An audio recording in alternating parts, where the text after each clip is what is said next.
salariés des grands groupes sont touchés, et ce, quel que soit le résultat de l'entreprise. Nous avons rencontré des employés de 3 multinationales de secteurs très différents. Seuls les salariés syndiqués ont accepté de parler, mais impossible de les suivre sur leur lieu de travail.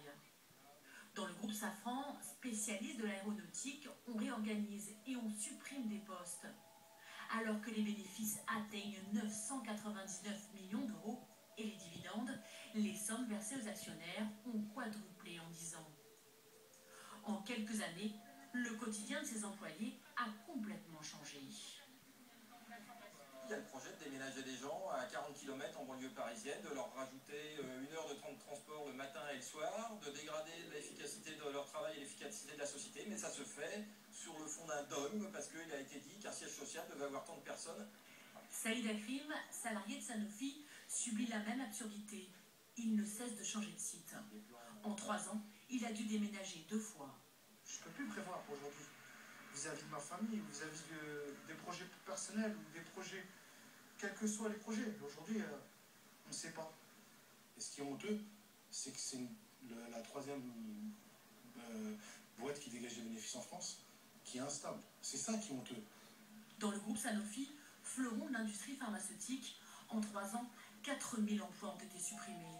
Et pourtant, les bénéfices grimpent à plus de 8 milliards d'euros.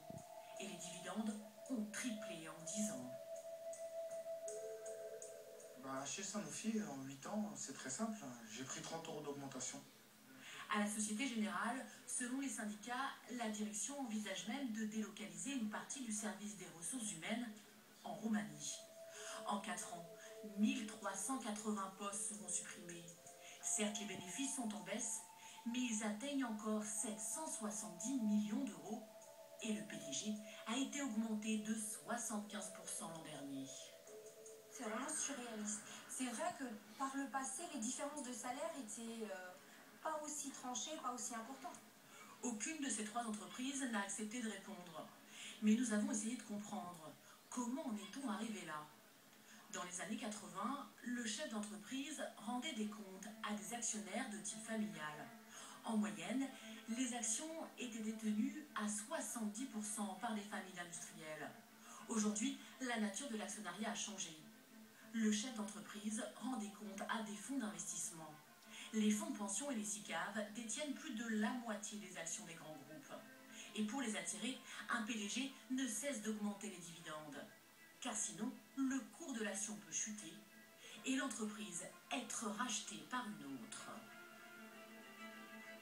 Le risque, c'est que les exigences de rentabilité poussent à un certain court-termisme, c'est-à-dire que pour servir les actionnaires, eh bien, on prélève finalement une part du profit trop importante sous forme de dividendes au détriment de l'investissement productif. Cet ancien PDG du CAC 40 dénonce cette suprématie des actionnaires. Il a dirigé pendant 21 ans l'entreprise Saint-Gobain. Il lui est parfois arrivé de s'exonérer des exigences de la bourse. Il faut savoir que la première réaction du marché financier n'est pas toujours la bonne. Et pour avoir un bilan, il faut pouvoir être apprécié dans la durée. On voit que le modèle hyper-financier est en train d'échouer. Si on continue dans cette voie, eh bien on se fourvoie.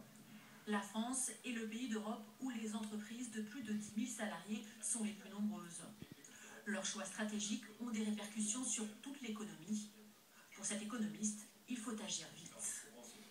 Bien, nous savons quelles sont les décisions politiques qu'il faut prendre. On peut par exemple imaginer que le taux d'imposition sur les sociétés, sur les profits, soit plus bas quand l'entreprise réinvestit et soit plus élevé quand elle distribue des dividendes. En France, en 20 ans, les dividendes ont été multipliés par 7, alors qu'il y a des plans d'économie dans pratiquement tous les grands groupes. Seule une nouvelle réglementation de l'actionnariat pourrait inverser la tendance.